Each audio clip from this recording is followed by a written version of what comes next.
Ciudad Reynosa, Tamaulipas. Y yo era muy gringo, pero digo, el Señor, pues será el gringo allá, pero aquí gringo vas a cantar ahora, Así de que mi primer mensaje lo prediqué acá y parece que voy a terminar mi vida predicando acá en México.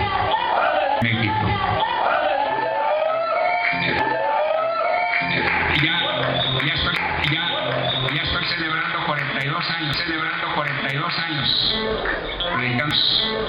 predicando en México. Alabado sea Dios. Y cuando yo oro, alguien me toca, cuando yo oro, alguien me toca,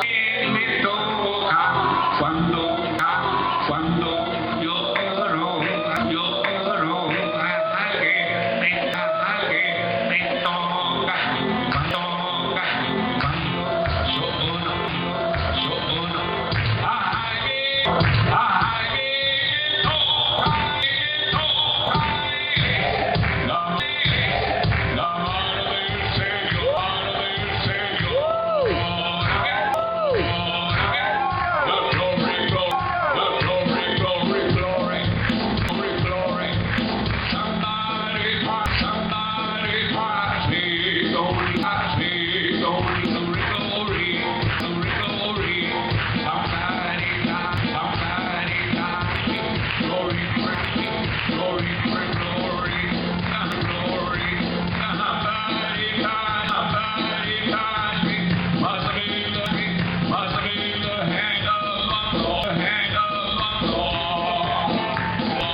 hiciste en mí.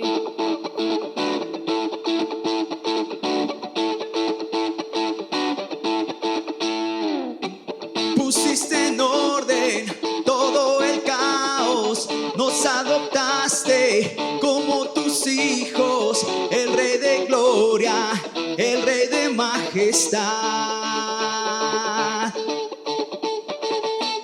el que gobierna con su justicia y resplandece con su belleza, el Rey de gloria, el Rey de majestad. Gracias sublime es, perfecto es tu amor, tomaste mi lugar, cargaste tú mi cruz, tu vida diste ahí, y ahora libre soy. Jesús, te adoro por lo que hiciste en mí. Digno eres, Señor, digno es el Cordero de Dios, por eso te adoramos. Digno es el Cordero de Dios, digno es el Rey que la muerte venció.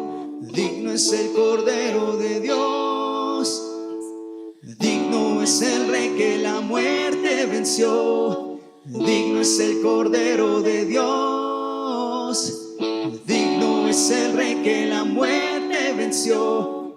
Digno es el Cordero de Dios, digno. Gracias sublime es,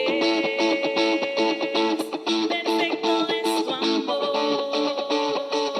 tomaste mi lugar, Ganaste tú mi cruz, tu vida diste ahí, y ahora libre soy. Jesús, te adoro por lo que hiciste en mí.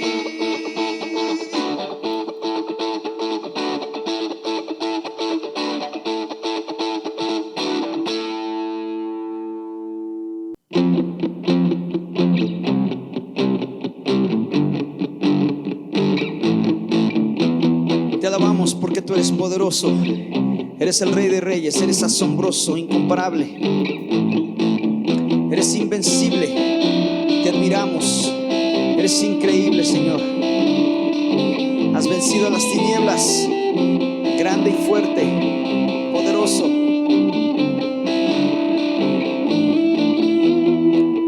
Poderoso, invencible, admirable, grande, fuerte, Dios, Rey de Reyes, asombroso, incomparable. Eres increíble, todopoderoso, grande, eres increíble.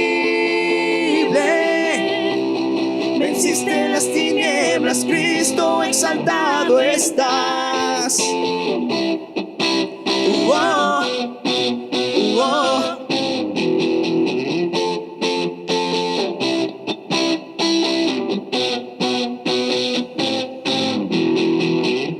Poderoso, invencible, admirable, grande, fuerte, Dios, Rey de Reyes, asombroso, incomparable.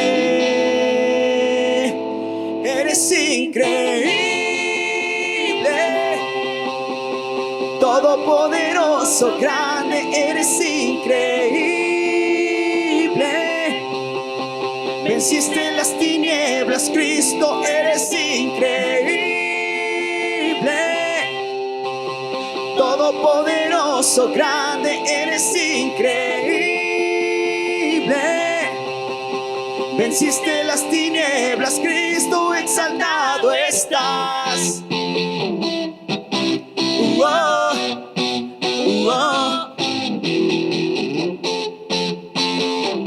Vamos a decirle que Él es increíble.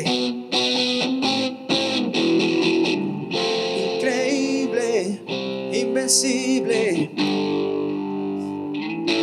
Tú eres increíble, invencible.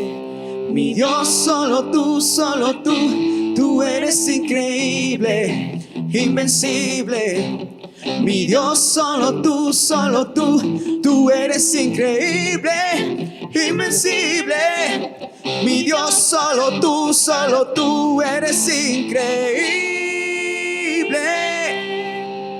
Todopoderoso, grande, eres increíble. Venciste las tinieblas, Cristo, eres increíble. Todopoderoso, grande, eres increíble. Venciste las tinieblas, Cristo exaltado estás. Oh, oh. Whoa, whoa.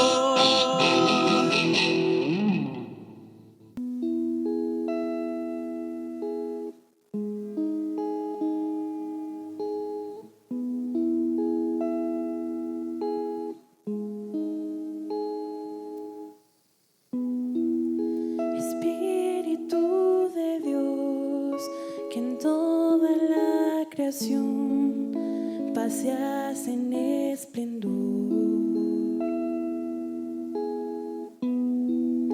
Espíritu de Dios, que a este corazón anhelas con fervor. Toma tu lugar en mi interior y haz a Jesucristo mi pasión. Hijo de Dios, eterna luz, tu gloria es interminable. El gran yo soy, el Rey Jesús, tu gloria es inmensurable.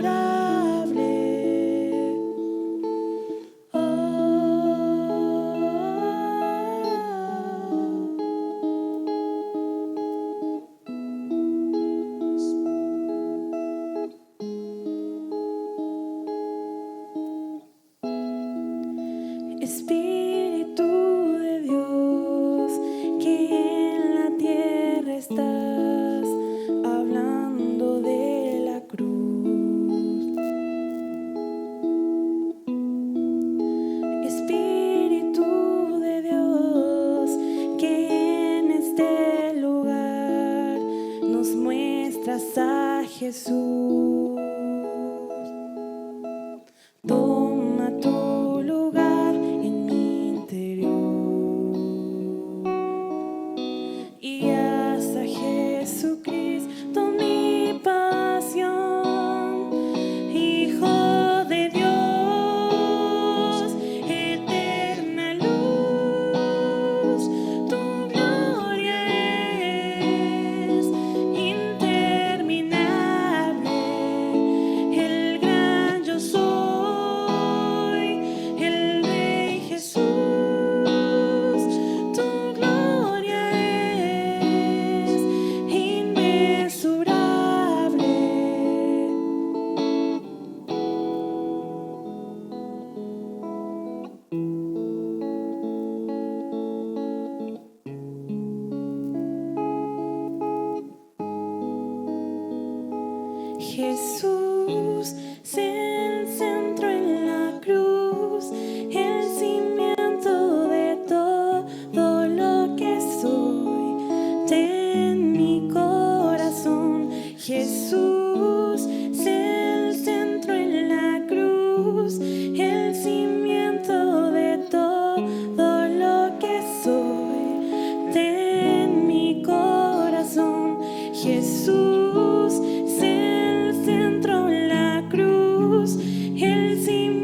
Vamos a seguir pidiendo al Señor de que Él siga obrando, que su mano poderosa siga actuando en esta situación que estamos viviendo.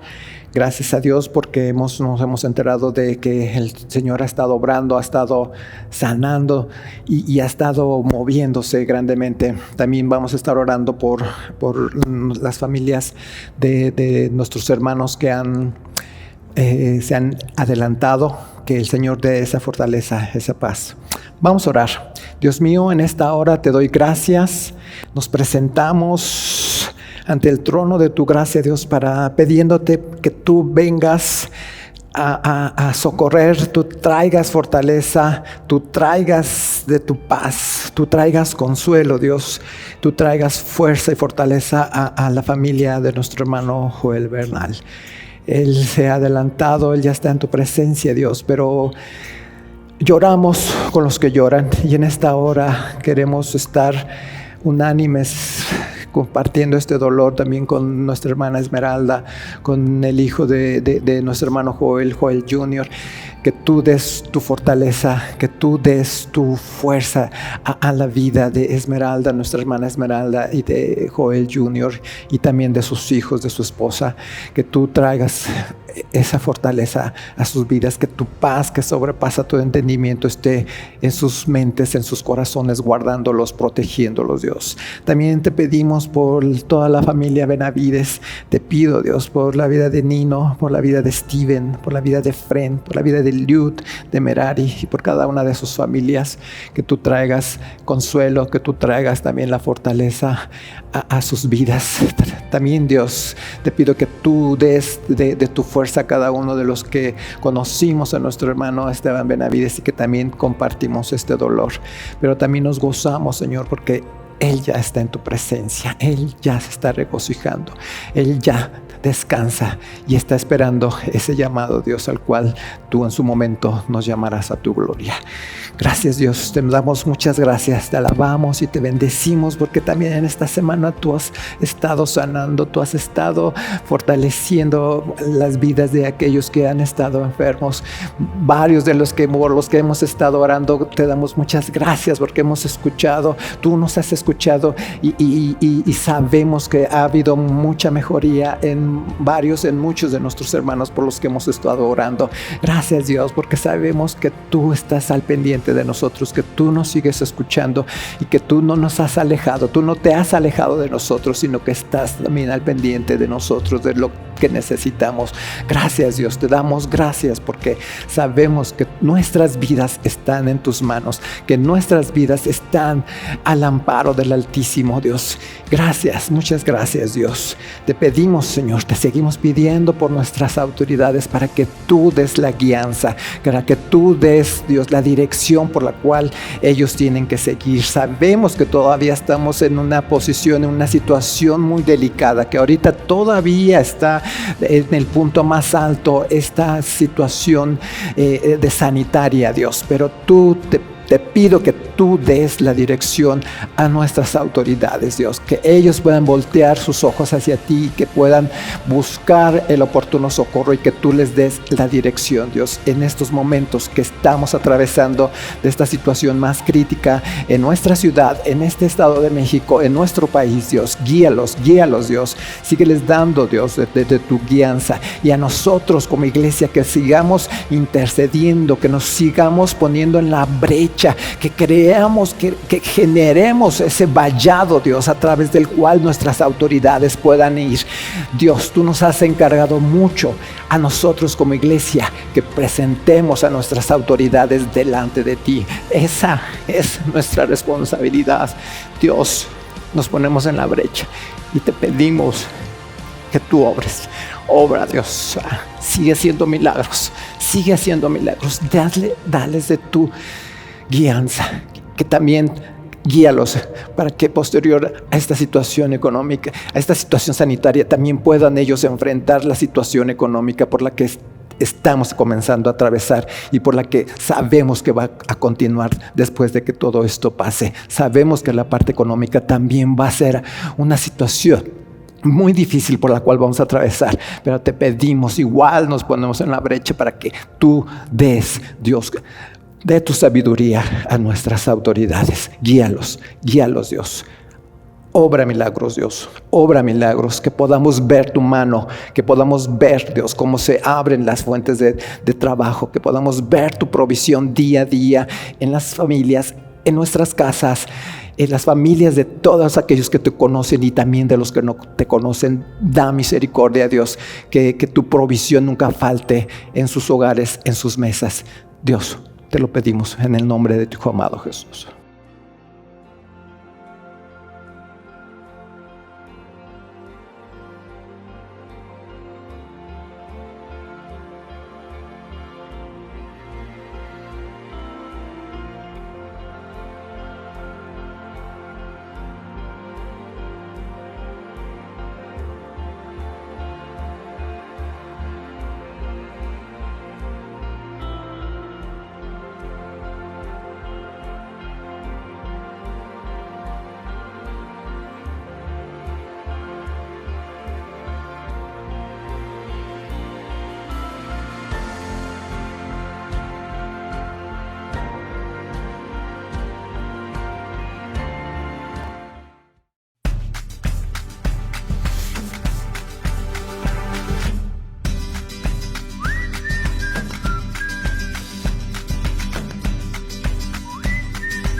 Espero que cuando puedan estar viendo el contenido del día de hoy, de nuestra reunión del día de hoy, se encuentre bien de salud, que el Señor esté fortaleciendo su vida, tanto física como emocionalmente y espiritualmente sobre todo.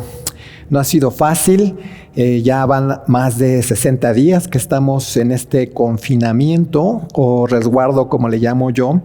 Y sé que para algunos ha sido más difícil que para otros, pero confío en el Señor, de que el Señor esté dando su fuerza, su fortaleza, de su paz, precisamente para que podamos estar firmes y estar esperando, estar aguardando todas las promesas de Dios que se cumplan en nuestras vidas. Sabemos que Él nos está guardando, nos está cuidando como un poderoso gigante, como lo que Él es, un Dios grande, fuerte y temible. En esta semana, como muchos de ustedes se han enterado, falleció, digamos que se nos adelantaron dos siervos de Dios. Uno de ellos es nuestro hermano Joel Bernal, pastor en la iglesia en Acapulco. Vamos a seguir pidiendo para que el Señor dé la fuerza, la fortaleza, tanto a su esposa Esmeralda, nuestra hermana Esmeralda, como a su hijo Joel Jr., igual a su esposa de Joel Jr. y a sus hijos, que el Señor traiga esa fortaleza para sus vidas. Y también, como muchos de ustedes ya saben, este jueves 21 de mayo, nuestro amado hermano Esteban Benavides partió con el Señor. Esto apenas que serían 3 meses después de que nuestra hermana Lupita, también nuestra amada hermana Lupita Benavides, también partió con el Señor por ahí del 16 de febrero, si mal no recuerdo. 3 meses después, Esteban, nuestro hermano Esteban Benavides, va con el Señor también. Y estos, digamos que son sentimientos encontrados. Por un lado, nos gozamos de que el Señor, de que nuestro hermano Benavides ya está con el Señor. Está en la presencia de ese Dios al cual él rindió toda su vida. Y cuando digo toda su vida, es en serio, toda su vida. Gracias a Dios que ahora él ya está en la presencia del Señor. Pero por el otro lado, no deja de ser un motivo de tristeza, un motivo de lloro, el hecho de saber que ya no está con nosotros. Pero vamos también a estar pidiéndole a Dios de que Él traiga esa paz que sobrepasa todo entendimiento y esa fortaleza que pueda darla a toda la familia Benavides, y no solamente a ellos, sino que también a todos los que en algún momento conocimos a nuestro hermano Esteban y que también sentimos esa pérdida, ese dolor. Que el Señor nos dé esa fuerza, esa fortaleza, y que nos dé de su paz. Como dice su palabra, esa paz que sobrepasa todo entendimiento. Dice el versículo 13 de Apocalipsis 14, bienaventurados de aquí en adelante los muertos que mueren en el Señor. Sí, dice el Espíritu, descansarán de sus trabajos porque sus obras con ellos siguen. Y ahorita en lo particular me viene a la mente una palabra. Esta palabra es coincidencia. Dice la definición de esta palabra: circunstancia de coincidir 2 o más personas, 2 o más cosas, sucesos o fenómenos. Hay otra palabra que yo en lo personal siempre he mencionado en lugar de esta palabra coincidencia, que es la palabra sincronización. Sincronización, dice, es un término para referirse a 2 hechos vinculados de manera simultánea y de forma casual. Por tanto, hablamos de una coincidencia temporal de 2 o más personas, 2 o más sucesos relacionados entre sí sin motivo aparente, pero con un contenido sumamente significativo. ¿Qué sería? Fue en julio de 1975 que se registró una coincidencia, una sincronización en el tiempo de Dios. 2 personas coincidieron en la Iglesia de Dios Pentecostal en la pequeña ciudad de Harbor, Indiana. Y como dice la definición que acabo de leer, sin motivo aparente, pero con un contenido sumamente significativo. Una de esas personas fue mi padre, Florentino Gutiérrez. La otra persona fue precisamente Esteban Benavides. El Señor sincronizó sus caminos, sincronizó sus vidas, sincronizó sus propósitos. No obstante, la vida de ambos en algún momento estuvieron cerca de la muerte, pero el Señor los preservó para ese tiempo, para ese momento en 1975. Y sí, las obras de ambos continúan. Las obras de ambos continúan. Aquí seguimos, aquí siguen. Aquí sigue camino de salvación en casa, camino de salvación no se detiene. Muchas gracias, hermano Benavides, muchas gracias, Esteban, por haber aceptado esa invitación, no de Florentino Gutiérrez, esa aceptación que el Señor te dio para venir a México. Muchas gracias. Y si pareciera que el día de hoy, y si habláramos de coincidencias, pareciera ser que todavía tenemos otra coincidencia más el día de hoy. Esperen unos minutos y sabrán a qué me refiero. Que el Señor les bendiga. Saludos a todos. Hoy quiero hablar acerca del libro de Daniel. Voy a presentar, esta es la primera parte de una presentación sobre el libro de Daniel, el libro del profeta Daniel. Todo el mundo conocemos a Daniel porque desde pequeños, los que fuimos criados en la iglesia, nos acordamos de Daniel en el pozo de los leones, o nos acordamos de sus amigos de Daniel, los jóvenes hebreos que fueron echados al horno de fuego y cómo Dios los liberó. como niños nuestra imaginación se captura muy, muy dramáticamente con el milagro, ¿no? Con los milagros obvios que Dios hizo cuando vemos la liberación de Daniel y los jóvenes hebreos, el poder de Dios. Cuando vemos el libro de Daniel con ojos más críticos, podemos ver algunos detalles muy importantes y muy fascinantes de los cuales quiero hablar este día en relación a Daniel. ¿Okay? Daniel está separado en dos partes, tiene dos secciones. El capítulo 1 al capítulo 6 es una sección histórica y está escrito como historia, una sección histórica. La segunda parte del libro es del capítulo 7 al capítulo 12, que es profético. Cuando nosotros vemos el libro de Daniel en el alineamiento que le damos en la Biblia protestante al libro de Daniel, lo ponemos con los libros proféticos, con los que llamamos los profetas menores. Pero interesantemente Daniel tiene una parte que es histórica. Entonces debemos de poner a Daniel también en los libros históricos.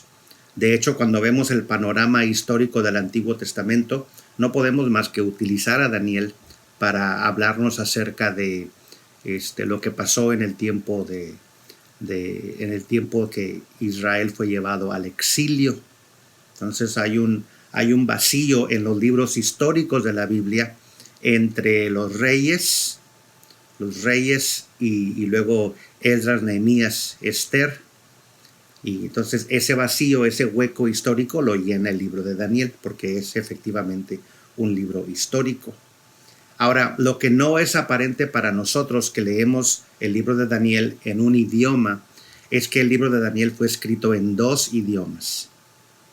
Pareciera que la población intencional era el pueblo de Israel, porque la introducción al libro se escribe en hebreo.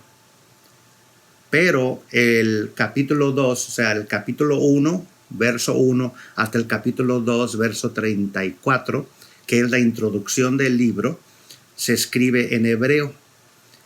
Pero el capítulo 2 al capítulo 7, 2:4 hasta el 7:28 se escribe en arameo,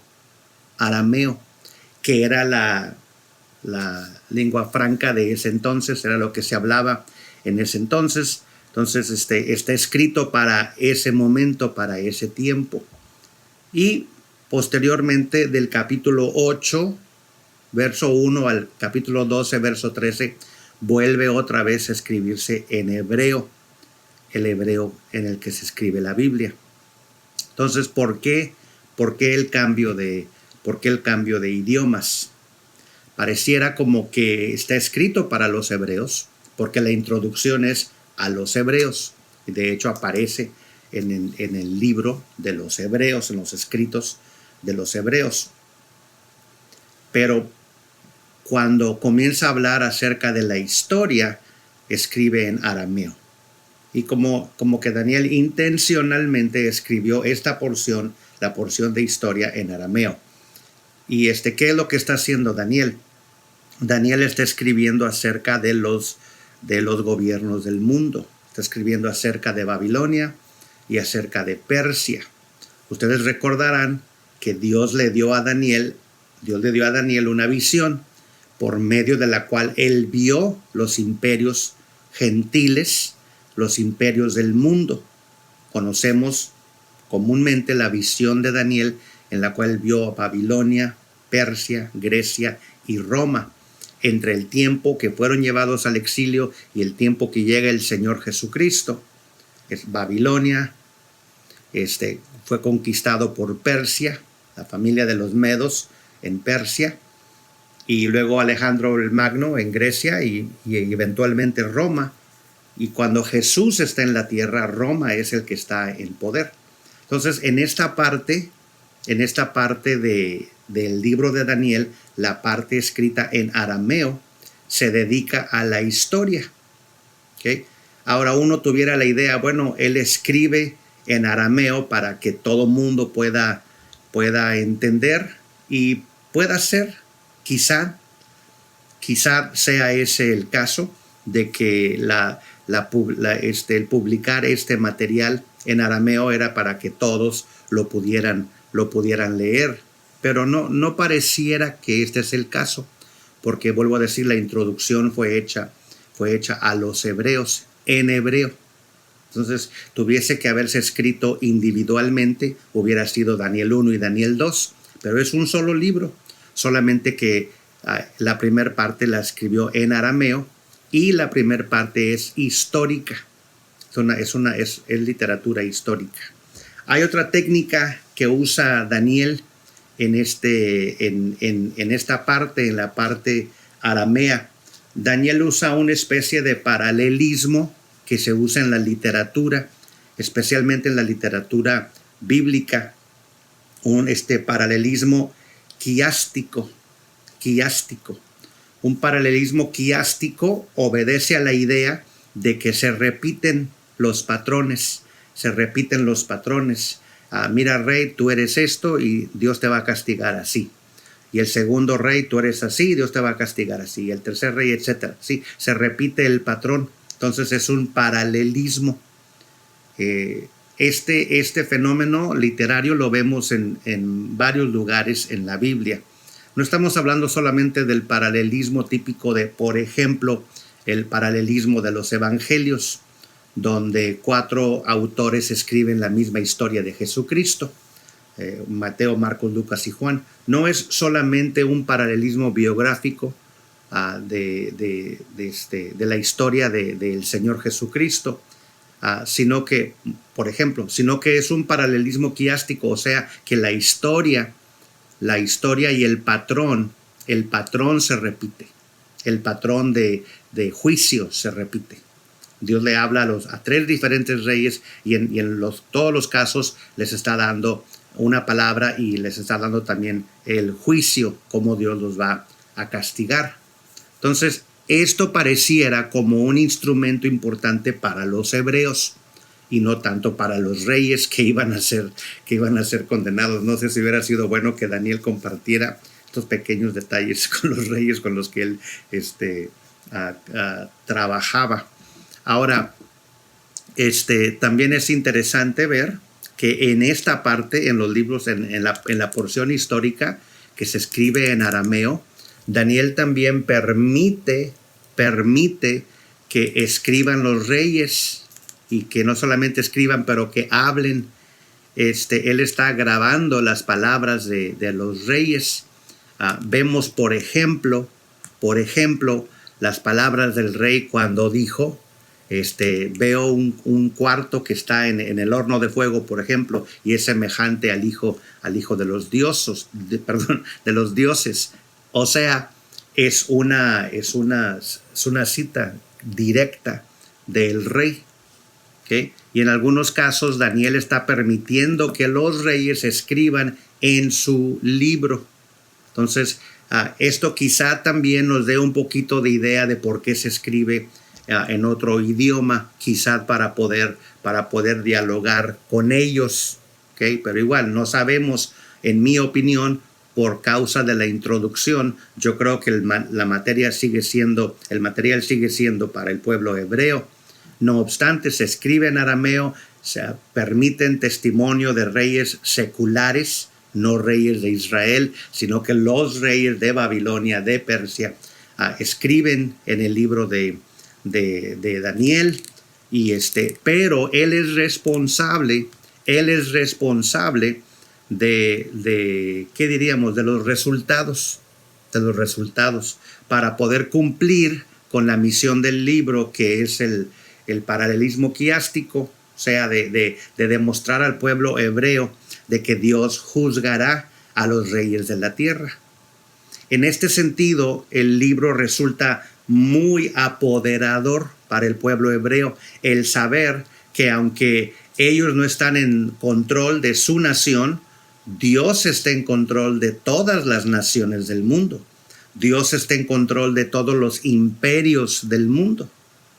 Entonces, el valor de que el pueblo hebreo sepa que Dios está juzgando a Babilonia, que Dios está juzgando a Persia, es que significa que el pueblo hebreo puede decir entonces, nuestro Dios está en control de todas las cosas, incluyendo a los gobiernos del mundo. Para los creyentes esto es un hecho, es un hecho para los que somos creyentes. Para el pueblo de Israel no necesariamente, porque ellos estaban preocupados de ellos. El testimonio de Daniel entonces es nuestro Dios está en control de todas las cosas. Bueno, ustedes pueden leer las diferentes historias que obedecen a esta sección del libro, el testimonio de Nabucodonosor, de Belsasar. Ahí están los testimonios. No quiero entrar mucho a los detalles porque ustedes los pueden leer. Quiero hablar acerca de la forma y por qué la forma es importante. Ahora bien, si la primera lección para el pueblo hebreo es esta, de que Dios está en control de todas las cosas, yo creo que también hay otras lecciones importantes que tomar de la literatura, no del contenido, pero de la literatura, de cómo se hizo y por qué se hizo. ¿Okay? Y una de las cosas es que yo creo que Dios habla de la manera que le podamos entender.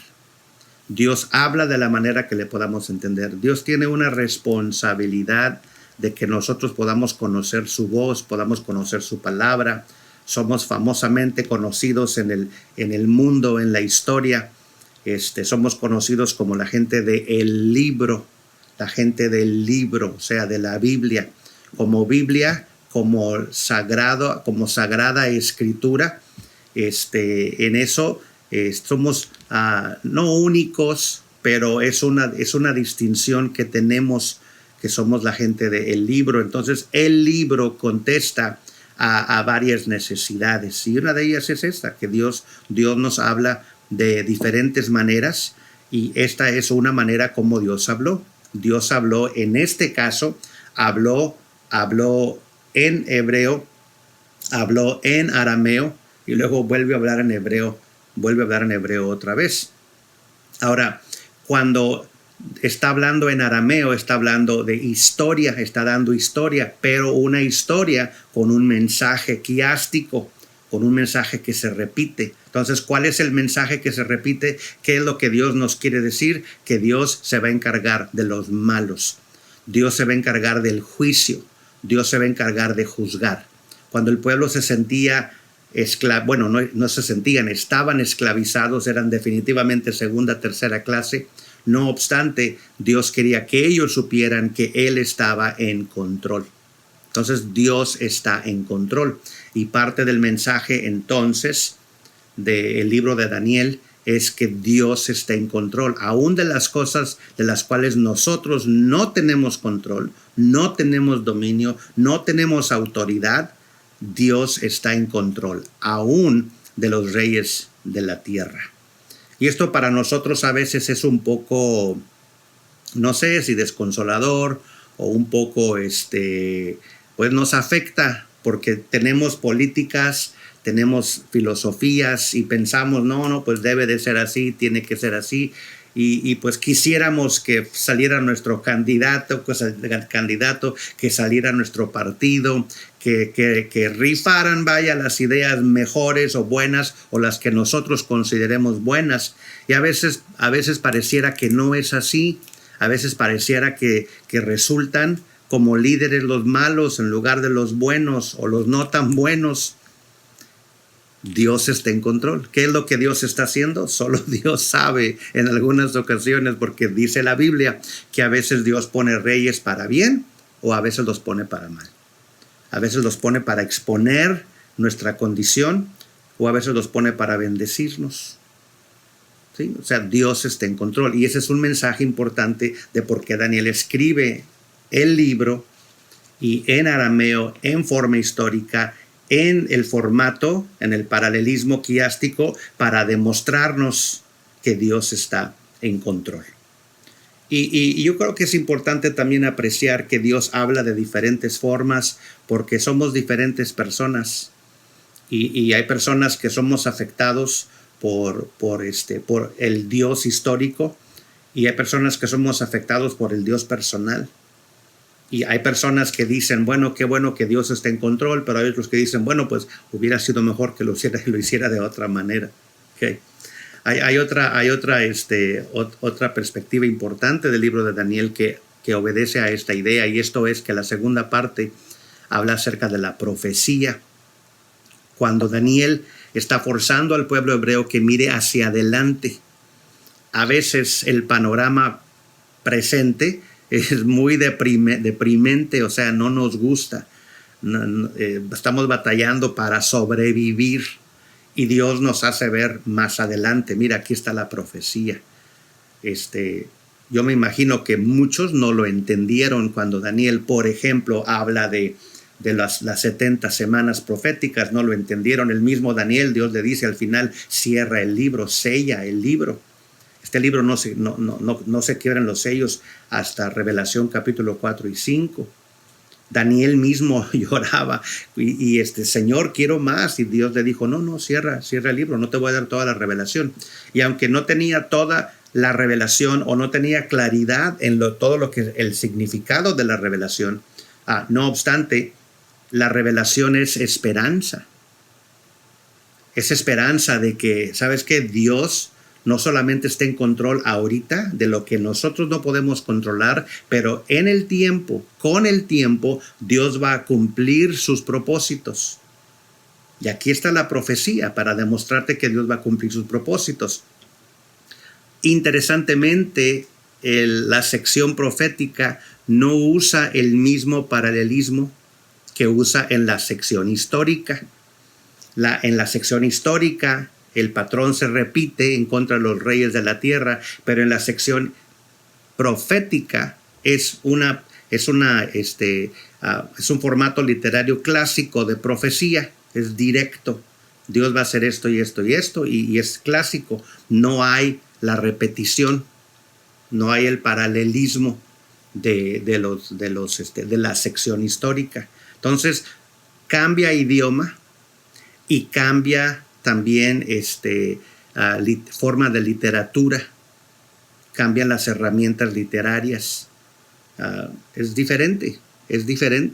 No sé si Dios le daría todo de un golpe, le dio todo el libro, o simplemente lo fue escribiendo a través de los años que estuvo él viviendo allá en Babilonia, que después se llamó Persia.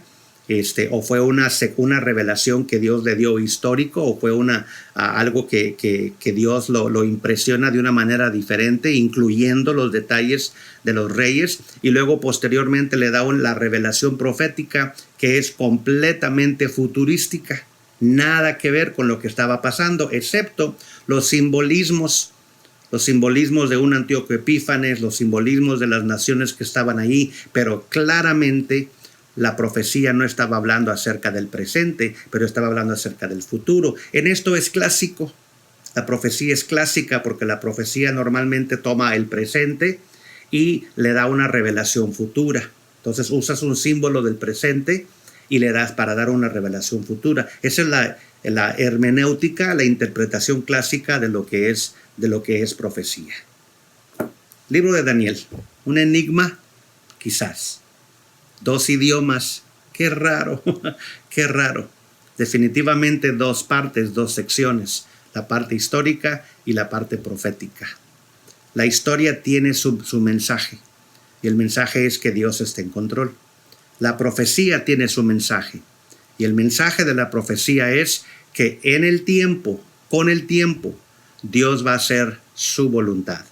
Y aunque ahorita las cosas no parezcan muy buenas, pero acuérdate que Dios está en control, y en su tiempo Él va a hacer lo que Él quiere con nosotros y con este mundo.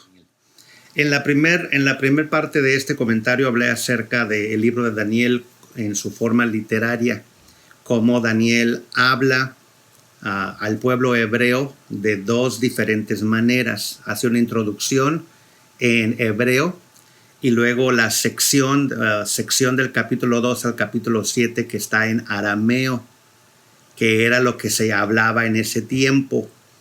Y luego al final, la última sección de Daniel, capítulo 8 en adelante, que habla de profecía. Los libros, la porción de Daniel que es histórico, tiene un sistema histórico que habla acerca del juicio de las naciones, el juicio de los imperios. Y la parte profética, bueno, habla al pueblo hebreo de lo que viene en el futuro. La idea es para el pueblo de Israel, para el pueblo hebreo. Y a veces usamos esos nombres intercambiablemente, vale la pena definir un poquito los términos.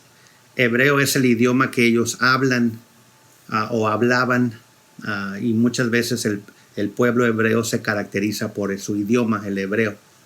Y Israel es la nación de Israel. Efectivamente, Israel empieza cuando los reyes, cuando Saúl, David, Salomón tienen el reino, establecen el reino. Esa es la nación de Israel. No obstante, se le reconoce siempre como Israel. Posteriormente, cuando la división del reino, Israel, el norte se llama Israel, el sur se llama Judá, pero todo se compone como lo que conocemos nosotros como Israel, y por eso también se les llama por su nación, por los israelíes. Y luego judíos técnicamente es la religión judía, la religión que estableció Moisés. Moisés establece el judaísmo como religión. Sí, esto obviamente comienza históricamente en el libro de Éxodo, cuando los 10 mandamientos, la ley civil, la ley sacerdotal, la ley del tabernáculo, el establecimiento del sacrificio, etc. Eso es el judaísmo, en contraste de el cristianismo, que es lo que practicamos nosotros. El judaísmo sirve como una base legal de lo que es el cristianismo, pero es una religión separada. Los valores bíblicos son judeo y cristianos, son ambas cosas, porque necesitamos la base del judaísmo para entender el cristianismo. El sacrificio de Jesús, por ejemplo, se conoce por el sacrificio de Moisés. Jesús es el fin de la ley de Moisés, es el cumplimiento de la ley de Moisés. Entonces se necesitan ambas cosas. Y digo esto porque batallamos un poco a veces con los términos, y cuando hablamos del pueblo de Dios, se les llaman hebreos, se les llaman israelíes y se les llaman judíos. ¿Okay?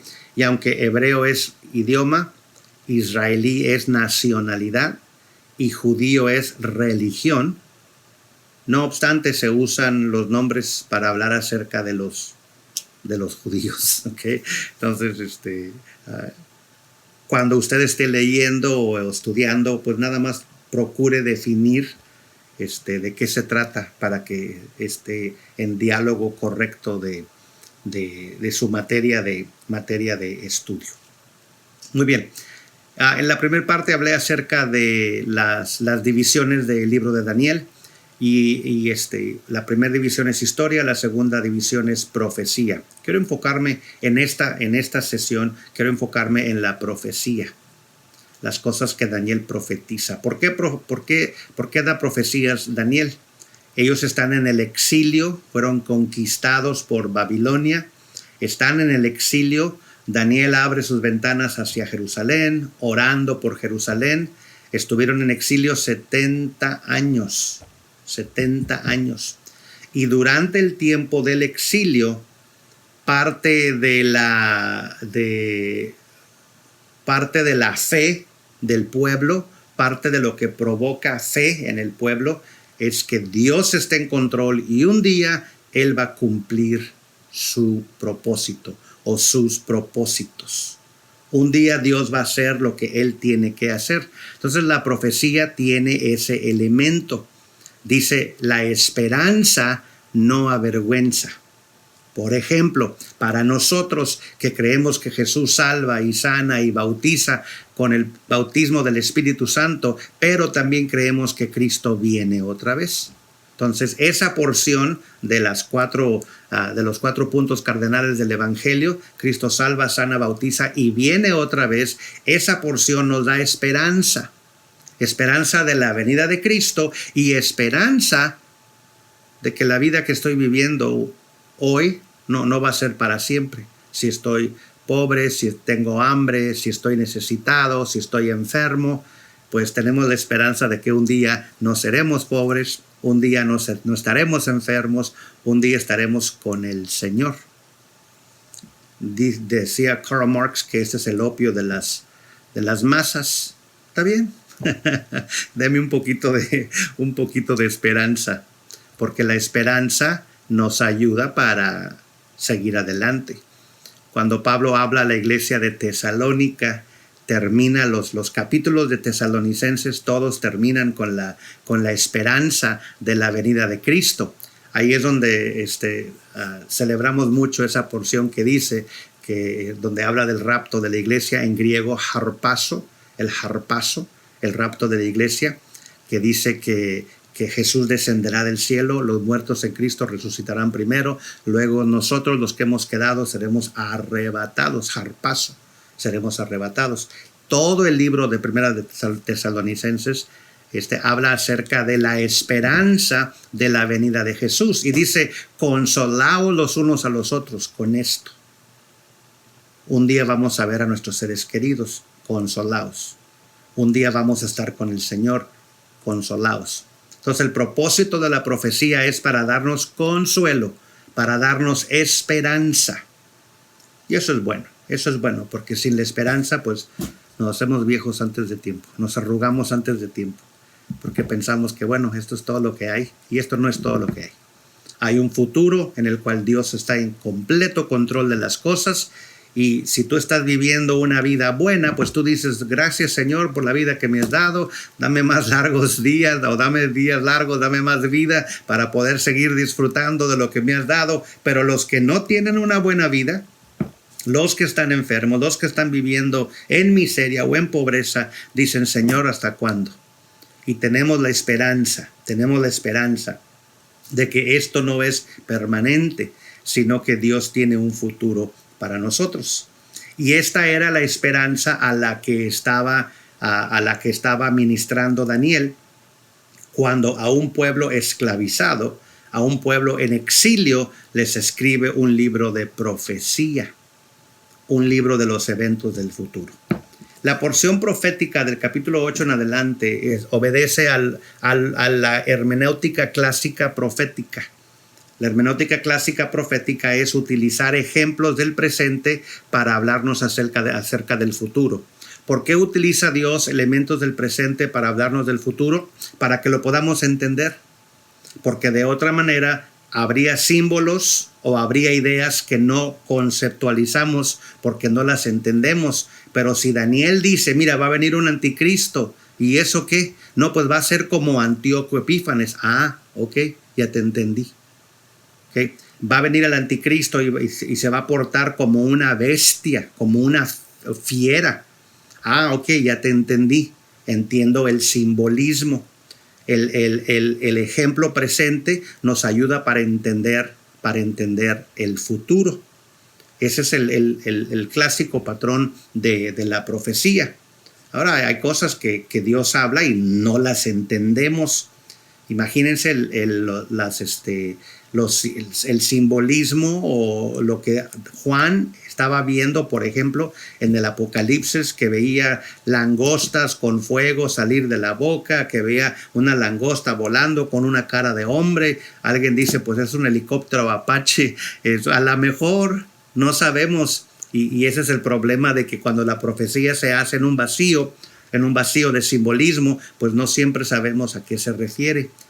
Pero cuando se usa un ejemplo del presente para entender el futuro, entonces esto es mucho más fácil de apreciar porque lo podemos entender, porque podemos entender el futuro con los ejemplos del presente. Hubo varios factores en la profecía de Daniel que son importantes. Uno de ellos es el anticristo.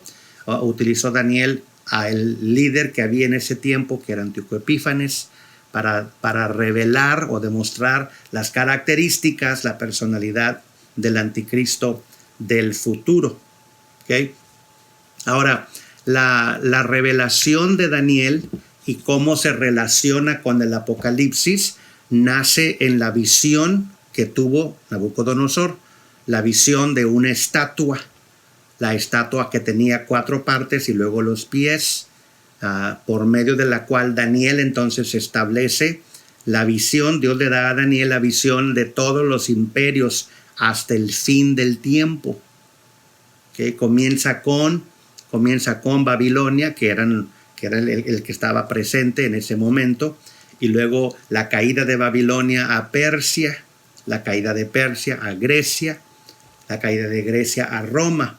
Durante el tiempo de Roma es cuando llegó el Señor Jesucristo. Y al final, recuerde, no se le olvide que al final está la reconstrucción de Roma. Los 10 dedos representan un gobierno, el gobierno que va a usar el anticristo después del tiempo de Jesús, al final del tiempo. Es la reconstitución de un gobierno de Roma, la reconstitución del gobierno de Roma. Hay factores proféticos que apuntan hacia esa reorganización de Roma. Si usted ve el Imperio Romano, si usted vea un mapa del Imperio Romano, hay un factor común que tienen los países que le pertenecían al Imperio Romano. Y en mi opinión, el factor más común es la religión. La presencia de los musulmanes, la presencia del Islam en esos países que antes eran el Imperio Romano, lo que es el norte del Mediterráneo, el Medio Oriente y el norte de África. Eso era el Imperio Romano. Y usted lo ve ahora y pone un mapa encima, un mapa religioso encima, y es la presencia del Islam.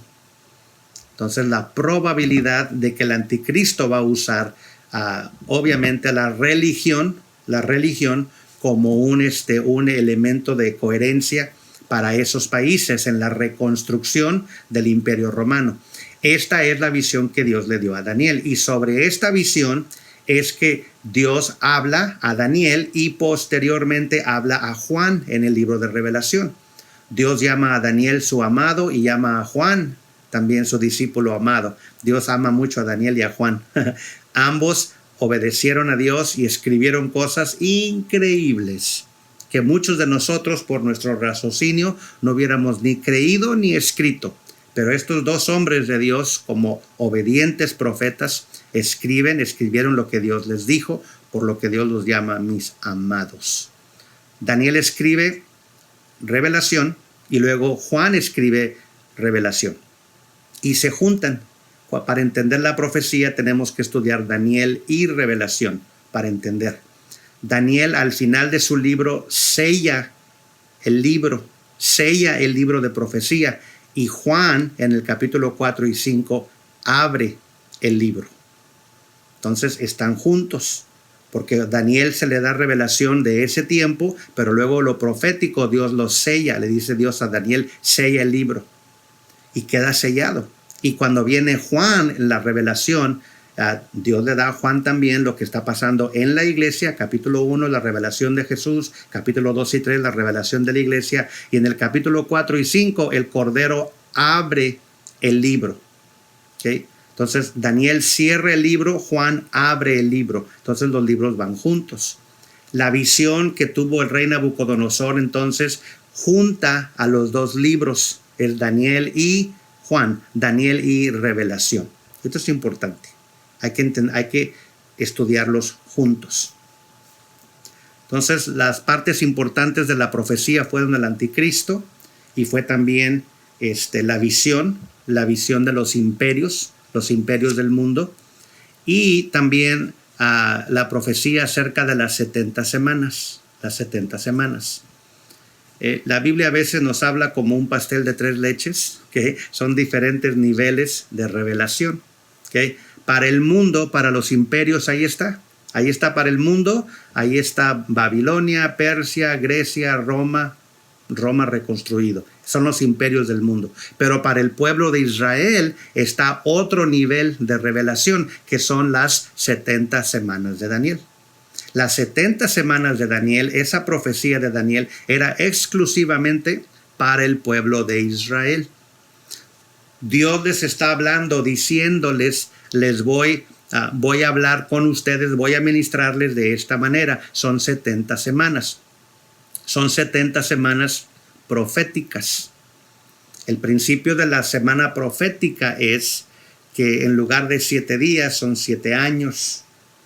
70 semanas son 490 años. O sea que Dios le dice a Israel, voy a tratar contigo un tiempo de 490 años.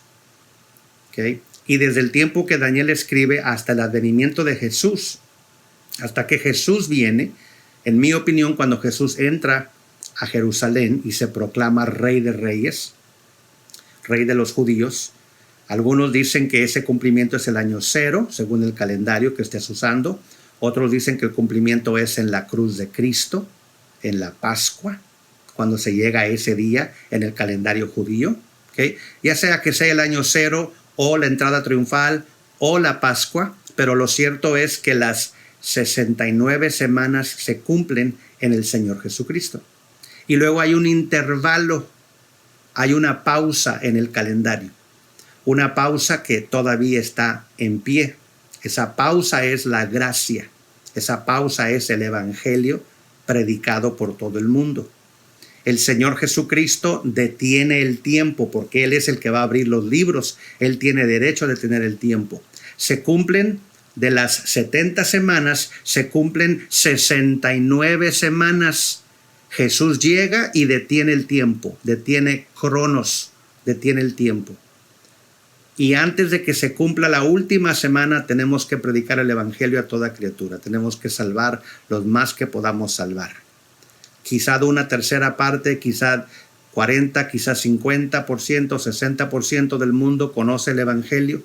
Hay continentes enteros que se llaman cristianos, ya sea católicos, ortodoxos o protestantes. Las Américas, gran parte de Europa,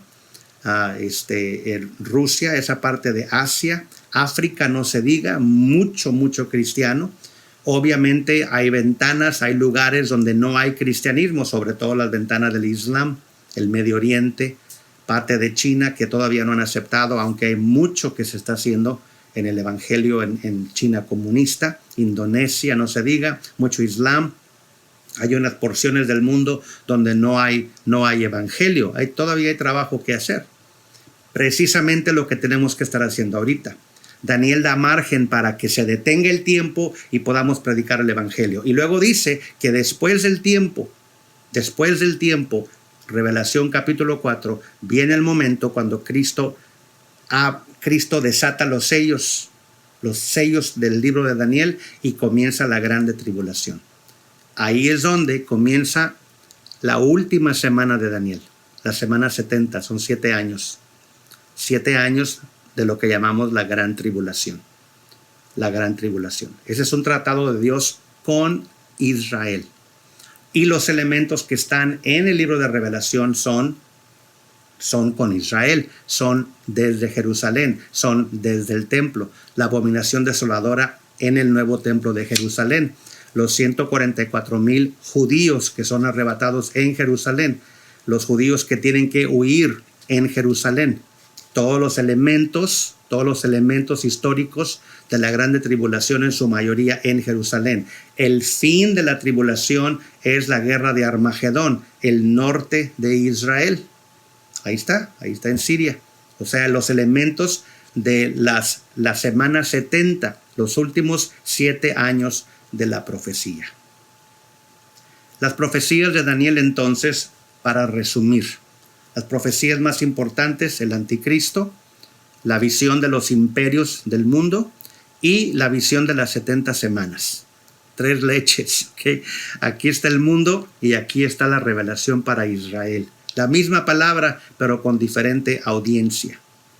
La esencia de la profecía es esto, que Dios está en control y que un día Él va a poner todo bajo el estrado de sus pies. Dios está en control. Y ya va a llegar el momento en que Dios va a hacer lo que Él quiere. Para nosotros, el evangelio tiene que ser predicado y tenemos que decir que Cristo viene pronto. Prepárate, acércate a Dios, busca a Dios, porque Cristo viene pronto. Las profecías de Daniel son uno de los mensajes proféticos entre los demás profetas que nos confirman y nos hablan de una manera extraordinaria acerca de la segunda venida de Cristo. Cristo vino la primera vez para nacer, para morir en la cruz del Calvario, y es importante que tú le conozcas como Señor y Salvador, porque cuando regrese, Él viene primero por su iglesia, por aquellos que le han conocido, por aquellos que le han aceptado. Si no, estarás en el cumplimiento de la última semana de Daniel, cuando vendrá tribulación sobre esta tierra. Esperamos que no te quedes a la grande tribulación. Esperamos que aceptes a Cristo para que te vayas en el rapto de la iglesia. Muchas gracias. Dios los bendiga.